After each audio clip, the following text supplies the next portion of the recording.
Bueno, buenas noches, abogada. Mi nombre es Dinora Girón, soy del campus Choluteca.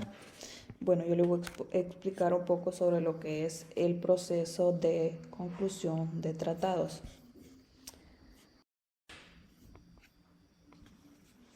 Bueno, el proceso de conclusión de un tratado internacional es generalmente sigue varias fases. Primero que todo, tiene la negociación. En esta etapa, los representantes de los países involucrados se reúnen para discutir los términos y condiciones del tratado. Se negocian los detalles y se redacta un texto que satisfaga a todas las partes. Número 2, tenemos la adopción del texto. Bueno, la adopción del texto, una vez que se llega a un acuerdo en la negociación, el texto del tratado se adopta formalmente. Esto puede hacerse a través de una resolución. Esto puede hacerse a través de una resolución o decisión en una conferencia internacional, por ejemplo, ¿verdad? Número 3, tenemos la firma. Los representantes de los países firman el tratado como muestra de su intención de comprometerse con él. La firma no siempre implica la ratificación, pero es un paso muy importante. Seguidamente tenemos la ratificación. Bueno, los países deben llevar a cabo procedimientos internos para ratificar el tratado. Esto suele involucrar la aprobación del tratado por parte del órgano legislativo o, en algunos casos, el referéndum.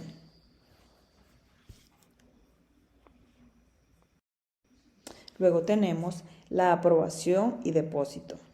Bueno, una vez que un país ha ratificado el tratado, notifica al depositario, que es generalmente una organización internacional o un país designado para mantener el tratado. El tratado se considera efectivo para este país en la fecha del depósito. También tenemos la entrada en vigor. Bueno, la entrada en vigor entra cuando se cumplen ciertas condiciones, como por ejemplo el número mínimo de ratificaciones requeridas en una fecha específica acordada en el texto del tratado. También tenemos la implementación y el cumplimiento. Bueno, los países que son parte del tratado deben implementar y cumplir con sus disposiciones de acuerdo con las leyes nacionales. Además, tenemos la modificación y la enmienda. Bueno, si es necesario modificar el tratado en el futuro, las partes pueden llevar a cabo negociaciones para enmendarlo de acuerdo con los procedimientos establecidos en el propio tratado. Bueno, como siguiente punto tenemos la regulación de los idiomas para adoptar el texto de los tratados. Bueno,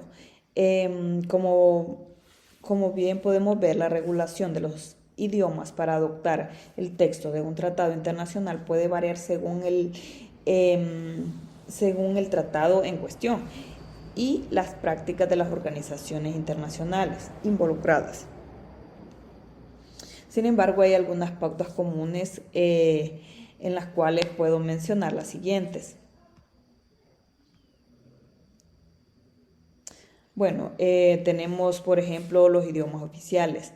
Muchos tratados internacionales se redactan en varios idiomas oficiales, que son aquellos idiomas en los que el texto del tratado tiene igual valor legal. Estos idiomas suelen ser aquellos de los países participantes o, en el caso de las organizaciones internacionales, los idiomas oficiales de una organización. También tenemos igualdad de texto. Los textos en todos los idiomas oficiales se consideran igualmente auténticos y vinculantes. Esto significa que no se da prioridad a un idioma en particular.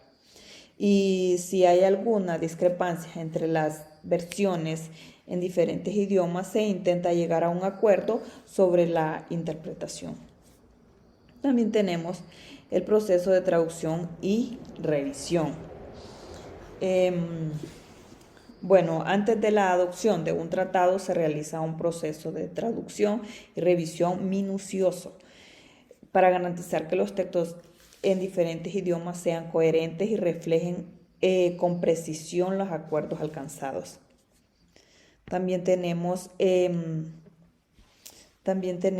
elección de idiomas. Bueno, elección de idiomas de trabajo. En el proceso de negociación y adopción de un tratado es común que las partes elijan ciertos idiomas como los idiomas de trabajo, en los que se llevan a cabo las discusiones y se redactará el texto inicial.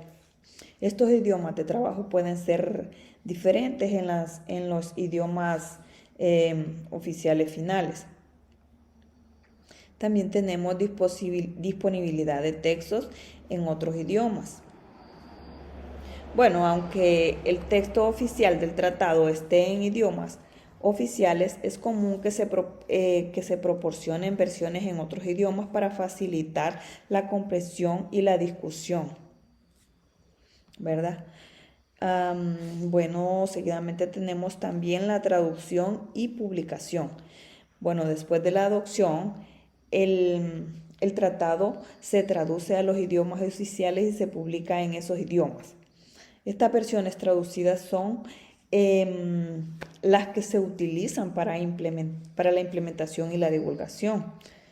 La elección de los idiomas y las prácticas de traducción pueden variar en un tratado a otro, pero el principio general es garantizar que todas las partes tengan acceso al texto auténtico en su idioma oficial y que no haya desigualdades en la interpretación del tratado debido a las diferencias lingüísticas.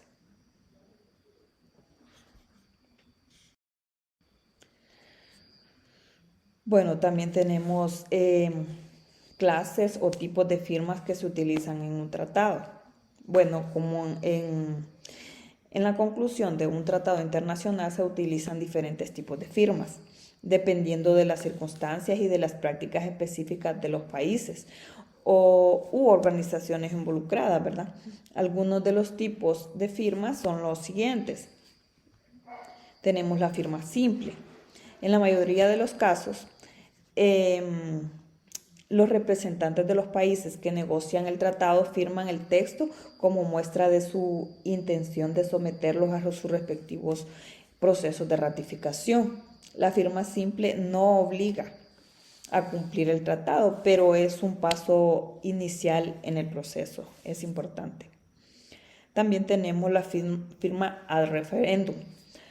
Bueno, algunas veces los representantes de un país firman un tratado a referéndum, lo que significa que su firma está sujeta a la aprobación posterior por parte de su gobierno o entidad competente. Esta firma es provisional y no es vinculante hasta que se obtenga la aprobación interna. También tenemos la firma definitiva.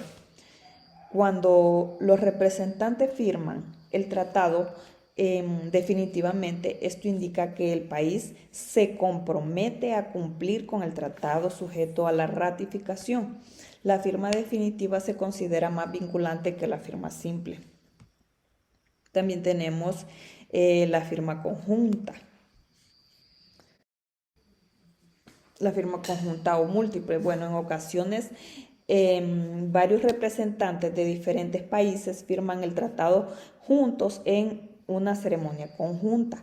Esto puede simbolizar un compromiso colectivo y la importancia del acuerdo, ¿verdad? En sí. Luego tenemos la firma electrónica. Como podemos ver con los avances de la tecnología, es posible utilizar ahora firmas electrónicas para concluir los tratados. Esto implica la firma digital de los representantes en lugar de la firma manuscrita. Y tenemos la firma en reserva. Algunos países pueden agregar reservas al tratado al firmarlo. Una reserva es una declaración que modifica o excluye la aplicación de ciertas disposiciones del tratado para ese país. Las reservas deben ser aceptadas por las demás partes del tratado. Y bueno, esa es mi participación. Espero que le haya entendido a lo que he tratado yo de explicarle en esta exposición. De nuevo, soy Dinora Girón del Campus Choluteca y feliz noche.